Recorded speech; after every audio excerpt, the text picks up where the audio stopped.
Hi guys, this is Katja with Creative Image Studio. This is a video without me coming into view, guys, because I am a bit in a hurry. These cards I have just finished and they are going to be mailed tomorrow. So I have to do this very quick video, but I did want to share with you what I created this year. So let's do it. And let's zoom you in a bit. I find that using some mixed media techniques are always the quickest. So since I am in a hurry because it's very busy period at work, at the office, so I barely have the time to make any Christmas cards at all, but I did want to do some. These are the mixed media cards that I did. So here is a card that I sprayed through a stencil, and it's this stencil here. So nice pine trees. First I did some texture paste. It's difficult to see, but let me see if I can do a close-up. So here's the texture paste. So there's a little bit of an embossing effect here. It's 3D.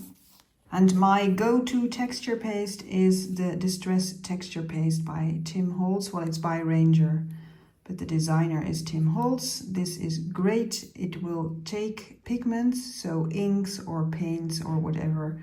It does not resist it. So I sprayed it, as you can see. So first the texture paste, let it dry, then do your inking or your spraying or your painting.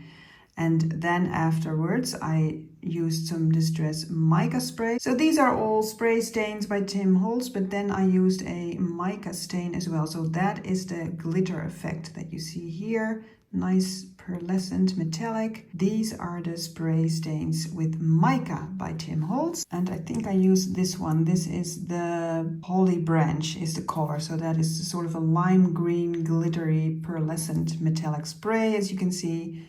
Very nice color. But first I sprayed some darker greens in regular Distress inks. And then on the other side of the card, I just put the stencil down and sprayed through it with some inks as well, but not the Distress mica stain, I don't think. No, these are just the regular inks, and these are with the mica effect.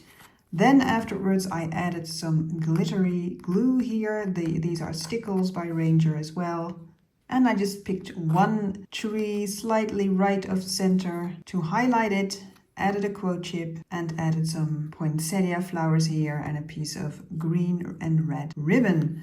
So that's it. Pretty simple to do. It looks great and it does not cost a lot of time. Oh, and I forgot to tell you, but let me repeat my tip of previous years. Do some compartmentalizing while you do your crafting. So I divided all of the techniques into different days of crafting. So one day I just did the Distress paste through the stencil, let it lie for a while because I had other things to do, then come back to it, did my spraying, laid it apart again, came back when I had the time, and only then, well, only now actually this night that I'm filming this, I finished it like a card and added the insides. So these are the insides.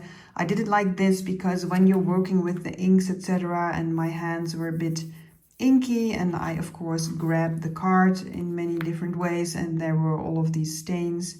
So I covered those stains up and did some stamping here as well. So that is the first card. Very simple to do, yet looks great. Some more stenciling cards. So let's do the blue and pink ones here. So here I again compartmentalized crafting. So first did the spraying. So let me insert a picture here with all of the different sprays that I use, and also the Distress texture paste that you can see. And again with the stencil. So here is that stencil. You can ink through that as well, but I used it to do some texture paste. And on this card I also added one of the mica spray stains. So here is the metallic pearlescent effect again. Very nice for Christmas. And as you can see, the Distress texture paste does take the inks. It may seem as though it doesn't entirely because there are some white spots, but these are on purpose. I actually removed some of the ink to highlight it, so it does actually react like paper. Did some inking around the edges and stuck it to this card. Kept it very easy and simple. So as you can imagine, this is very easy to do because one day I did the texture paste through the stencil, another day I did the inking, and tonight, I stuck it to this card and I was done. So yeah, can't repeat that tip enough. Do some compartmentalized crafting. It really helps and keeps it fun to do. And here a similar card, again with some inking on day 1. And then another day took a stencil, different stencil this time, different Christmas trees. So I chose the largest one here, like this. Yeah, so I took this stencil. And the paste that you see here is again a distress paste, but this time it is a grit paste and it's Snowfall. And what Snowfall does, it's not just gritty because it's a grit paste, but it's white and it's sparkly like snow. It has a very slight sparkly effect, and that is the effect that you see here. So that slight sparkle here, the glittery effect, but not like glitter glue. It's more like snow actually, or a bit like ice even. Now this grit paste, everything is a bit water-based, so since I used some water-based inks first, you can see that the ink colored a little bit of the paste, but I like that effect actually, so I knew that would happen and I chose it. And if you don't want that, then you would have to use a coloring, a kind of pigment that will not re-wet again. So use some paint, for example, instead of some water-based inks, and then use your distress paste, and then it will be a lot whiter. But I like this color gradient effect. And again, very simple. That's it. And the third card, I did some extra techniques. First, I did the texture paste again. So this is again the same stencil that I used before. Another day, I used another stencil, this one actually, and used some pinks and berry colors to spray through these poinsettias here on this stencil. And then when that was dry, I used that same holly branch mica stain here again to spray through several different other stencils actually. So the smaller trees, I used this stencil, and then the larger tree here, it's this stencil again, but this time with the smaller tree here. So that is what I did there. So several stencil effects with some poinsettias in the background and some trees in the background. And again with the texture paste for the embossing effect. Again, very simple. It looks harder than it actually was to make it. So that's the third one with this technique. And then another set of 3 cards, and I used some black cardstock with matching black envelopes. So I can use my gold pen to write the addresses. And these are yet again a different style, but still with the sprays and the stencils and the inks. Now here you can see, if you look closely, the smaller Christmas trees again that I used here. And also here, so this same stencil again, but in a different way. So when, for instance, I sprayed these trees through this stencil, you can imagine that the ink, when I spray, will cover the stencil. So I lift the stencil and then the entire stencil is covered in ink. And what I did is take a new piece of white cardstock, turned it around and just pressed it like this.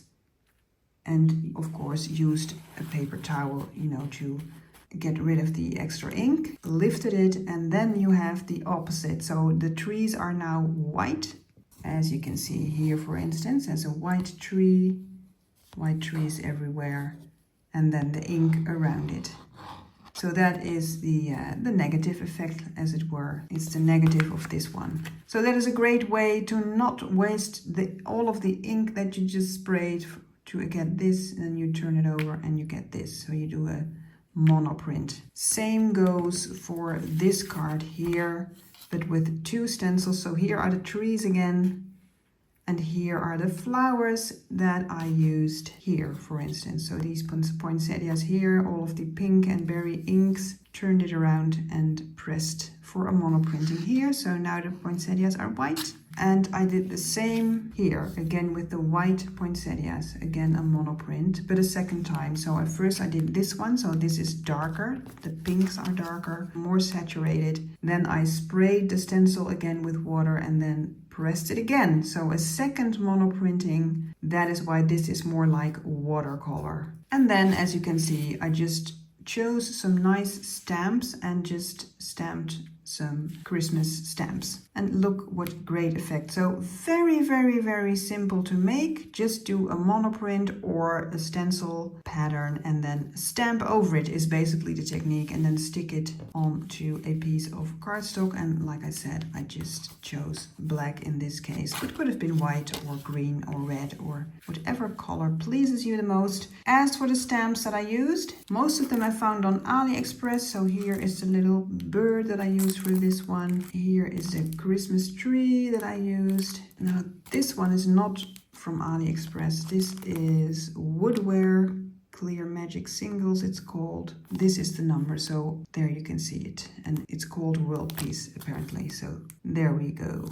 So yeah, I have to say I like this technique. I like its effect, I mean. So it's nice to do a background and it's nice to just be able to use just one stamp to get this effect. All right, those were my cards. So here they are again. So yeah, these were my 7 Christmas cards that I used mixed media techniques to create. Again, these are very quick to do, especially if you compartmentalize. Do your texture paste first, choose another day to do your inking, and then finally, even the evening before you send them out, like I have done right now, then you finish them and stick them onto some cards and you're done. Okay, thank you for watching, guys. Don't forget to press the like and subscribe to my channel, and I will see you in the comments and see you next video.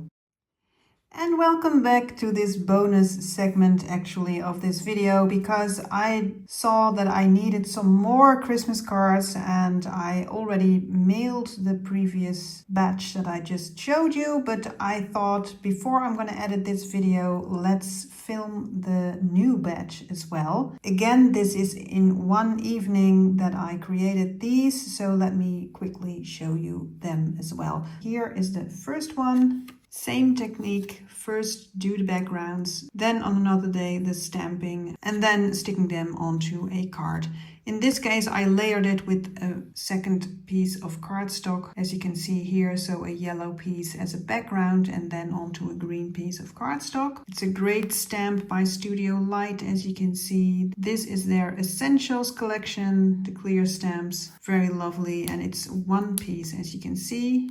And it looks lovely, and the rest of the card is as is. So that is why it is so quick to make. Here I used a stencil and I sprayed through a sentiment stencil. So it's a bit of a vague and very subtle effect, which I like, and sprayed it with some colors, and that's it. Easy peasy. Same technique. Again, some stenciling in different colors, and here I used actually some metallic spray, as you can see. And that is a mono print. So let me show you the first time that I used it. So here I sprayed the silver through the stencil, and then I did the mono printing. So taking the stencil filled up with ink and then pressing it onto this card to get the negative effect. So here is the silver is now the sky, and then the stars are actually the color of the cardstock. So this is the same technique as the previous batch. Mono printing is perfect, I think. So I aimed, of course, so not to cover the entire card with these stars, so that I had some room to do some greens and berry colors here. And then a deer and a sentiment. So different stencils here and one stamp, well, 2 actually with a sentiment. So there you go, and that is also a stamp. I found this on AliExpress, so I can't tell you any brand or something because I don't know. This is how it came. Another deer stamp, I used that one twice, so here it is. This is actually one background that I cut in half and then cut to size to fit these pieces of cardstock. So again, a double card, but this time horizontal. Very nice stamp. found it on AliExpress, but later I found out that this is actually a dupe or a copy from the woodware stamp called Winter Reindeer. And here is the article number in case you are going to look for it. And this is what it looks like on different backgrounds. So here I did some inking again, spray, spray, spray, and then with some white pigmented ink, just spritzing it like this to get a bit of a snow effect. Again, very easy. Letting it all dry, and then the next day or a couple of days later did my stamping and stuck it onto the card. Now this stamp you have seen before, again from AliExpress, and again a dupe, also a woodware dupe, and it is called Christmas Robin, and here is the article number. Very great stamp, I think, and you already saw this in the first batch, and I actually still have that one here. It's not mailed out yet, so here you can see the different effects, comparable backgrounds, slightly different colors, especially the greens are a bit different, and the placement of the stencils was a bit different. And of course the cardstock underneath is different, green versus black. So you can see the different effects. But still, same stamp, same technique. So this is the monoprint technique. And then last but not least, you already saw this, but this is a gift tag. I'm going to use it as a gift tag. And I still have to add a ribbon through here and tying a bow. I will insert a picture here of the end result with the ribbon, but I haven't got the time now. I'm filming this late at night. Here I used some silver again, and the silver will always be on top. So I stamped over it, but the archival ink is resisted by the metallic in this metallic spray stain. So that is also a nice effect actually. Not intentional, but that is how it works with the different kinds of pigments. So metal inks are resisting the archival ink here. Pretty cute, I think. Different sprays as a background, and then spraying with silver through a stencil. And then on the back, I created a place to write. So I inked around all of the edges of the back of this tag, and then stuck a piece of cardstock on it so I can write my message. And there you go. So now you have seen the entire batch of my ink sprayed and stamped cards. I still love this technique because it looks lovely and it is easy to do, and most importantly, very quickly to finish. So there you have it. Thanks for watching.